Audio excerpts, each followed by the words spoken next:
Okay, so let's unpack this. Imagine for a moment something really big is happening, right? But not usual news feeds. Something unfolding, like deep beneath the surface. Yeah, something strategically planned, very quietly put together, something that could, well, fundamentally reshape an entire continent. Exactly. What if these huge decisions, the kind with global ripple effects, are being made right now, far from any public spotlight, in a way that signals a whole new era? It is a really compelling story, isn't it? And that's precisely what we're diving into today. We're exploring this incredible set of claims about the alleged secret opening and really ambitious plans of the One Africa Parliament. That's right. Our deep dive today, it's all built on these intriguing claims from a YouTube channel, Supreme Africa Breaking News. We've pulled stuff from a video with an insider they call Protocol Black. And there are references to what they're calling leaked documents, too. Right. So just to be super clear, we are digging into what these specific sources are claiming. We're trying to help you understand the details they report and, the potentially huge implications. Our mission for you today is really to pull back the curtain on these claims, explore the reported, secret operations, the revolutionary bills they're supposedly drafting. And the ripple effects these actions are apparently creating, not just within Africa, but really across the whole world. It's about understanding a narrative that suggests maybe a massive shift is already happening, quietly. Okay, so here's where the story gets, pretty wild. According to these sources, right, the One Africa Parliament officially opened July 24th, 4 a.m. 4 a.m., not exactly prime time. No, forget any public fanfare, no red carpets. This was apparently a totally covert launch, like straight out of a spy novel. Protocol Black describes it with coded handshakes, encrypted passes, Wow. silent fireworks, and soldiers posing as janitors. The source really stresses this point. This was not for cameras, it was for Africa's future. That focus on secrecy, on camouflage, it's fascinating. And the setting they describe, a high-tech underground dome. Yeah, codename Makusho, which apparently is the Swahili for museum. Right, but the source says nothing about this is old school, so not a dusty old museum. Definitely not. It's supposedly hidden deep within the African Union complex in Addis Ababa, Ethiopia. Cleverly hidden, they say, with garden hedges and bird songs. And get this part, it supposedly operates in rotating time blocks so no spy satellites can track consistent patterns. So it's designed to actively dodge surveillance. I mean, that shows the level of secrecy they're apparently aiming for. So the big question is, what is this parliament, according to these sources? What's its purpose? Well, it's described as the brains of the One Africa government. Basically, the place where continental laws are drafted, debated, and locked in. Okay, and the structure. Is it like traditional parliaments? Pretty specific details here. 2 chambers, the People's Assembly and the African Senate, 670 seats total. And who gets those seats? Is reportedly divided among national reps, AU leaders, and importantly, youth councils. And get this, 35% of the members are supposedly under 40. 35% under 40, that's a significant nod to the younger generation, a real potential shift in perspective. Absolutely. And for a body with so many languages, they've reportedly got AI-powered real-time translation, Swahili, Arabic, French, Amharic, English, Yoruba, Zulu. That's not just practical, it's a major technological step to overcome a huge historical barrier to unity, isn't it? Making legislation actually work across the continent. So who's supposedly running this show, this legislative powerhouse? The sources point to a Dr. Thuli Moitu, a South African legal expert, apparently a genius. She's the reported parliament speaker. And her background sounds, pointed. Her thesis title was supposedly Decolonize This, a black girl's guide to African law. Tells you a lot, right? And apparently in the chamber, her nickname is the Law Lioness. Yeah, fitting. And her reported first words when she took the gavel. It's very direct. This parliament is not here to please France. It's here to protect Africa. Sets a pretty clear tone from the start. Wow. Okay.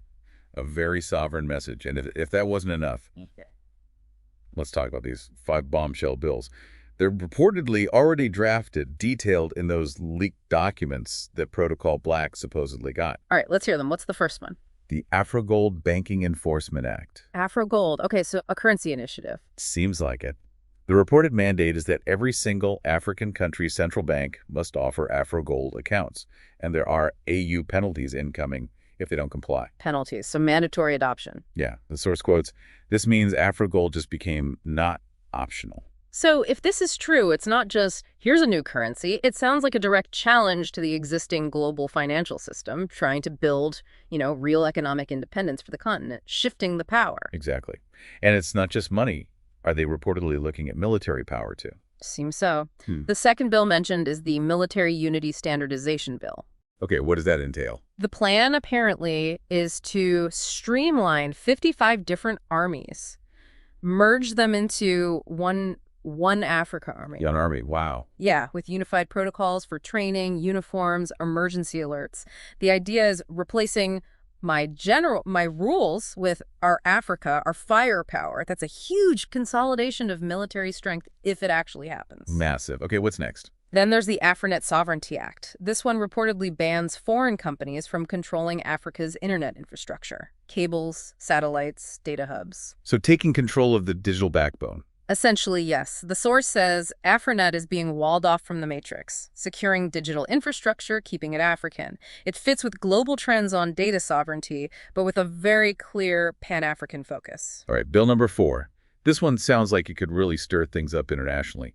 The Mineral Protection Law. Mineral protection sounds significant. It reportedly requires foreign mining companies operating in Africa to give 70% of their earnings to an AU development fund. 70%. Or what? Or get the boot. That's the quote. Wow, okay. That's bold. There's even an anecdote in the source material about even Chinese engineers at the Bow launch reportedly whispered, Africa is serious now, huh? I bet they did. I mean, if that's enforced, what does that do to global commodity markets? Resource dependencies, that's a radical renegotiation. Totally. Making sure African resources actually benefit Africa first.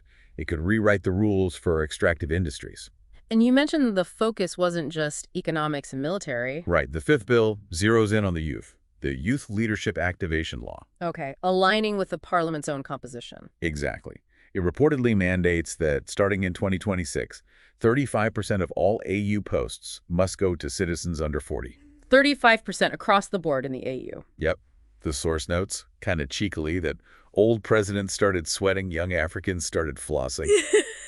Clearly aiming to shake up the establishment with younger leaders. So what's the vibe inside this alleged parliament then? What's the atmosphere like, according to the sources? They paint a really vivid picture. Lots of defiance, determination.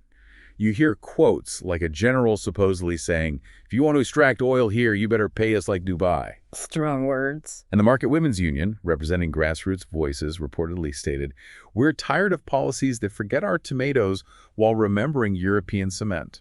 That's powerful imagery. Hits close to home for many. Yeah, and there's a bit of humor, too. A youth delegate from Malawi apparently quipped, if there's no Wi-Fi in this parliament, I'm tweeting my resignation. Ha! Gotta have a Wi-Fi. Even the reported snacks are symbolic.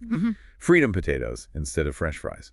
Small thing, but it speaks volumes about, breaking from that colonial past. Those details really bring the reported sentiment to life. So naturally, if this stuff is happening, how are powers outside Africa reacting? Well, the sources claim the West is shook. That's the term used, especially France and the USA. Shook. Okay, very informal from the source there, but it conveys the alleged impact. Yeah. There's supposedly an insider message to someone in Washington saying Africa's supreme law was bad, but this parliament means we can't divide them anymore. We're losing leverage. Losing leverage. That suggests real worry about influence diminishing over a continent they perhaps saw as, well, easy to manage when fragmented. And there's even a reported White House question floating around. Is there a way we can infiltrate their youth delegation? Trying to get inside the youth movement. Interesting tactic. And France. Apparently France tried calling presidents to figure out what's going on. The calls reportedly went straight to voicemail. Or, even better, to a hold line playing Burna Boy's Africa is not your colony. Okay, that's a very specific and, frankly, pretty funny detail. If true, it perfectly captures the shift in attitude the source is describing. But it's not all unified support. Right. There's pushback. Oh, yeah, absolutely. The sources claim 9 sitting African presidents actually walked out of a classified session. Walked out. Why? It was reportedly after the youth quota and the military merger clauses were finalized. One president was apparently overheard saying, we're not ready for this. This is African revolution on steroids. So internal resistance from some established leaders. Fear of moving too fast, too radically. Exactly. But the speaker, Dr. Muitu, reportedly had a quick comeback. The law lioness. What did she say? You're not ready for unity. Maybe unity is not ready for you. Oof, direct. Shows the alleged resolve there. And it's not just leaders debating. University students are reportedly out protesting in favor of some changes, with banners like, "We want Afro gold, not your old gold," show support among the youth. And African Twitter. What are the sources saying about the online reaction? Apparently, it blew up. A really active continent-wide conversation. Top trending hashtags reported include hashtag #OneAfricaLegislates, hashtag YouthPowerNow, hashtag BiColonialRules, and hashtag Wakanda Conference. Hashtag Wakanda Conference, nice. Any specific tweet examples? Yeah, they give a couple, like, can the parliament also make it illegal to sell land to China near our beaches asking for a cousin? Huh. Very specific concerns coming through. And another one, if you walked out of the One Africa Parliament, don't walk back in when the jollof is ready. Again, that mix of serious politics and popular culture. It gives you a real feel for the reported public buzz. So, beyond these first 5 bills, is there a bigger picture, a longer-term plan described in these leaks? Yes, the leaked documents supposedly detail a strategic rollout, a confidential Level 7 timeline that suggests a very deliberate phased approach over several years. Level 7 confidential. Okay. What's the alleged schedule? By October 2025, a full transition of existing regional blocks like ECOWAS into something called the One Africa Political Council. Integrating regional bodies. Okay. Yeah. Then, February 2026, a huge Pan-African referendum on what? Free movement, digital citizenship, and those Afro-gold-only trade laws. A referendum, putting it to the people. That would be massive for integration. Absolutely, and it doesn't stop there. April 2026, the African Supreme Court gets headquartered in Kigali, a unified legal system. Consolidated judicial power. And then July 2026, the One Africa government starts issuing Pan-African diplomatic passports.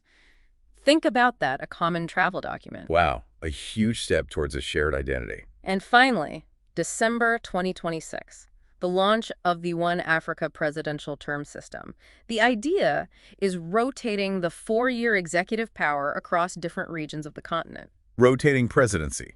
These aren't small tweaks. This is outlining a path to a completely unified political and economic bloc. It's incredibly ambitious, yes. And the security around this whole alleged operation sounds just as intense. Right, you mentioned soldiers posing as janitors. What else? The sources talk about a shadow unit Zulu elite AU soldiers handling security but disguised as delivery drivers, florists, even interns. Disguised as florists. Seriously. That's the claim. There's even mention of CCTV footage supposedly showing one operative sneaking a transcript out using a flower bouquet drone. A drone disguised as a flower delivery. Okay, this is getting really elaborate, almost unbelievable. And there's apparently an AI surveillance system too. Called Mama. MAMA. What's that stand for? Monitoring African Misbehavior Algorithm. You're kidding. Monitoring African misbehavior. That's what the source claims. Its job is supposedly to detect betrayal before it reaches the microphone. An AI designed to sniff out dissent within the parliament itself. That's something else. It's not just security. It's predictive internal policing using AI. It definitely highlights a cutting-edge, maybe even slightly chilling approach to internal security, if true. So, wrapping this all up, what's the core message here? According to these sources, what's the ultimate why behind this alleged secret parliament and these grand plans? The sources really hammer home that it's not just about laws and political structures. It's about something deeper. It's about dignity, about sovereignty. And about Africa finally acting like the 1.5 billion person powerhouse that we are. That quote really sticks out. It does. The source frames it as creating a parliament without colonizers, a parliament without puppets, a parliament for us. It's a narrative of total self-determination. Africa setting its own course on its own terms. Which leads us to a final, pretty provocative thought for you, the listener, to mull over. If these claims, these reported plans we've unpacked from these sources, are actually happening, even partially, how might a truly unified, self-determining Africa fundamentally change the global balance of power? yeah, what does that mean for international relations, for global economics, especially for those nations that have historically maybe benefited from a more fragmented Africa? It's a huge question with potentially world-altering answers.